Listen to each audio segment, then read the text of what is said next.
Turabasuhuje bene data mugire igitondo cyiza. Uyu ni wa mwanya wacu mwiza buri gitondo tuzinduka twigamo dufata ifunguro rya mu gitondo ari ryo dukomora hano mu ijambo ry'Imana. Muri kumwe rero muri iki gitondo nanjye Aimable Nshimiyimana na nzaba mwita Pierre nk'uko bisanzwe.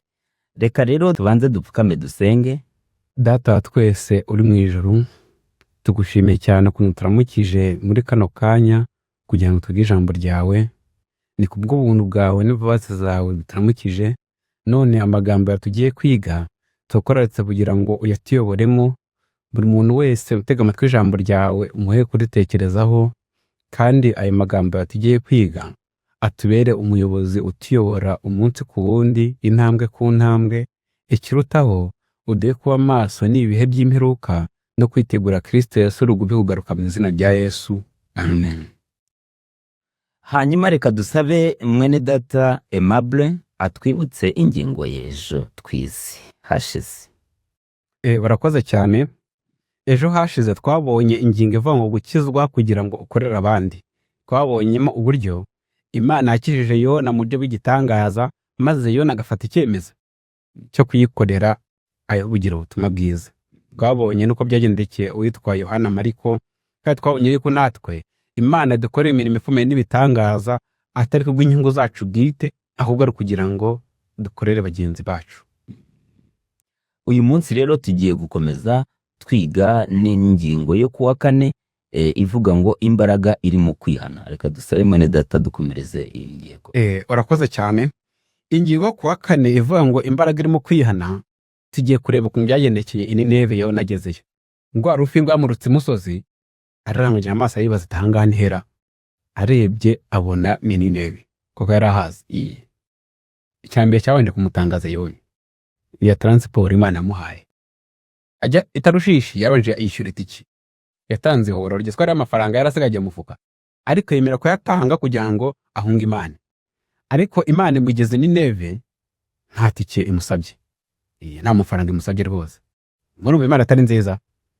Rwose umuntu wiganyira ngo nzakora he bizampasha umurimo, Imana izabitanga. Muri uka Yesu yohereza abigishwa be, yawuje kwitwaza imvumba irimo impamba, ahabwa basaba kugenda gutyo gusa. Basumene mani bawukoze arawukoze, barawukoze. Yona rero nawe igiye kwibona yibona ageze Nineve, abona arahageze neza pe muri uwo murwa agezemo, ko yakatashaka kujyayo abwirizanye uburakari. Yishe amahame ya politike yakubwese, yabwirije arakaye. Yambira ahereye mu murwa mukuru hafi y'umwami, mbere ko abwiriza rubanda yaje kugira umwami ati byanze bikunze nyuma y'imisi 40 umurwa wanyu Nineve ukarimbuka. Ntiyarenzaho n'amagano basi yirarika, mbere ko nimuhimbikira mukihana, ibyo ntabyigeze avuga. Uko Yona yifuza ko barimbuka, kubera ko Yona ako muzima impamvu yaze kujyayo. Nineve ari umurwa wararenagije Abisirayeli, kuko iki gihe Isirayeli igice cy'amajyaruguru cyose cyajyango iminyago na Ashuri.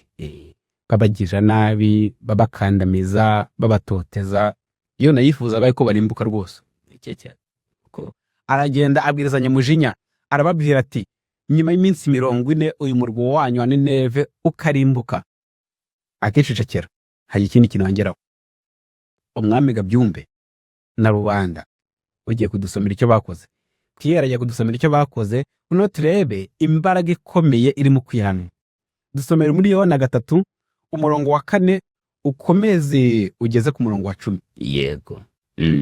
Yona 3 ku murongo wa 4 baragira bati: Yona atangira kujya mu mudugudu, agenda urugendo rw'umunsi umwe, ararangurura ati hasigaye iminsi 40 Nineve hakarimbuka. Maze ab'Nineve bemera Imana, bamamaza itegeko ryo kuyiriza ubusa, bose bakambara ibigunira, uhereye ku mukuru ukageza ku woroheje hanyuma y'abandi. Ijambo rigera ku mwami w'Ininiwe, ahaguruka ku ntebe ye y'ubwami, yiyambura umwambaro we, yambara ibigunira, yicara mu ivu.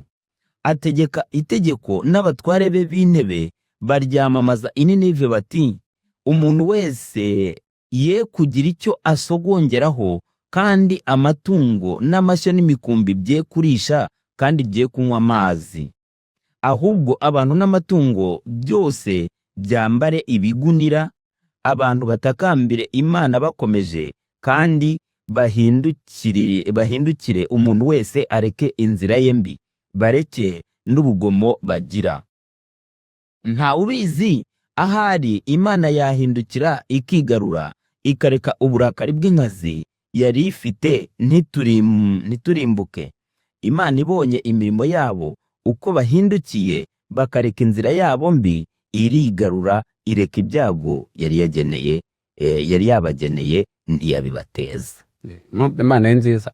Ibyo bintu uvuze, aya magambo usomye nawe yarayasobanuye mu ntambara ikomeye, paje 406. Ubwo Yona atangazaga ubutumwa mu nzira z'umujyi wa Nineve ko mu minsi 40 uwo mujyi uzarimbuka, Uwiteka yemeye kwicisha bugufi kw'abanyanineve maze abongerera igihe cy'imbabazi. Nyamara ubutumwa Yona yarigishije bwari bwaturutse ku Mana, kandi Nineve yasuzumwe mu buryo buhuye rwose n'ubushake bw'Imana. Ikintu cyarakaje Yona tuzayibona ejo ku ngingo y'ejo. Ubutumwa bwavuye ku Mana buvuga ngo Nineve igiye kurimbuka. Noneho nyuma bamaze kwihana, Imana irigarura. Yona rero atareka ngo abantu ntazansuzugura yuko ndi umuhanuzi w'ibinyoma, yirengagiza imbabazi z'Imana.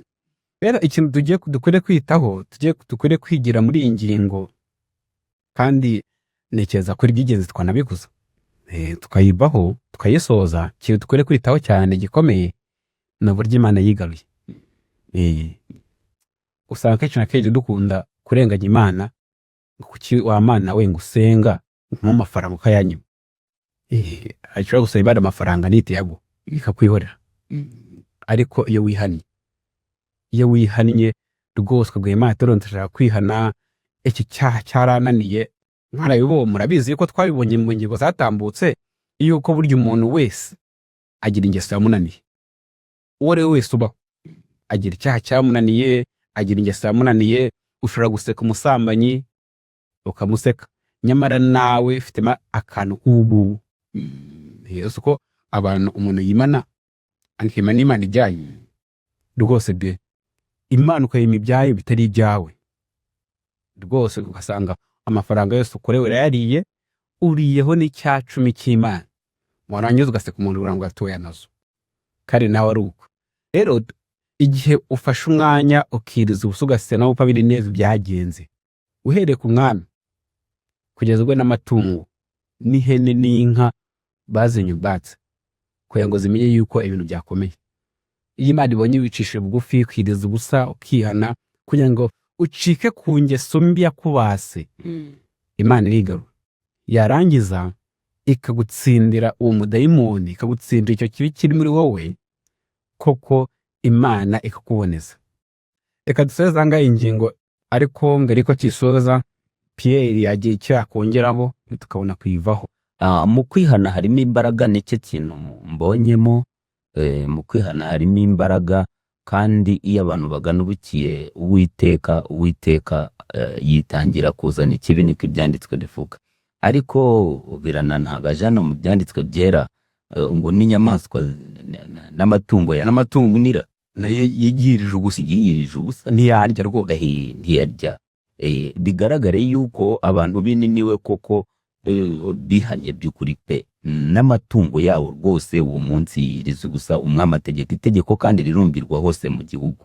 Aha rero hakuremo icyigisho gikomeye cyane, yuko Imana yibonye kwicisha bugufi no kwihana, irigarura, iritangira kuzana ikibi.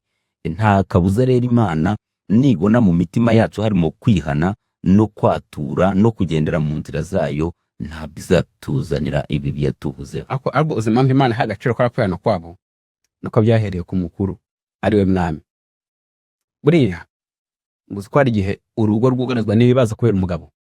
Iyo umugabo yihannye agategeka umugore n'abana ati mbeka tugarikire Uwiteka nk'uko Yakobo yabigejeje, Yakobo abwiye umuryango we ati nimukureho izo mana z'abanyamahanga, ako kajya Imana iti nishimiye.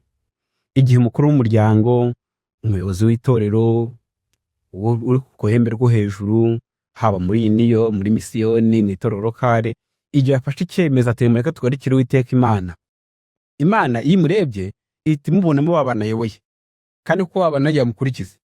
Nubwo harimo ushobora kwigomeka, ariko babandi bose batamujya inyuma, Imana igahita ifata yuko ari mwese. Imana yababara igihugu cyose, kandi mu by'ukuri ntawe gusa wabaka igihugu cyose kihamye se, ariko Imana irebye kugihagarariye, ireba no kuba muri hafi uburyo bayobotse iki gitekerezo, bagendeye muri uwo mucyo, Imana bose ihita ibababarira. Mureke rwose rero akagira uvuga mu jyewe ngo umwana baranamiye ngo ubushoshokoco kose ngo bakanga kumva, wowe uyoboye urugo, wowe uyoboye itorero rukare, wowe uyoboye misiyoni, wowe uyoboye indiyo, haguruka ufate icyemezo cyo kwihana no gukurikira Imana. Imana izahita ihindura umugambi wayo, igirire neza wowe n'abo muyoboye bose. Imana rero ibidushoboze mu izina rya Yesu. Amen.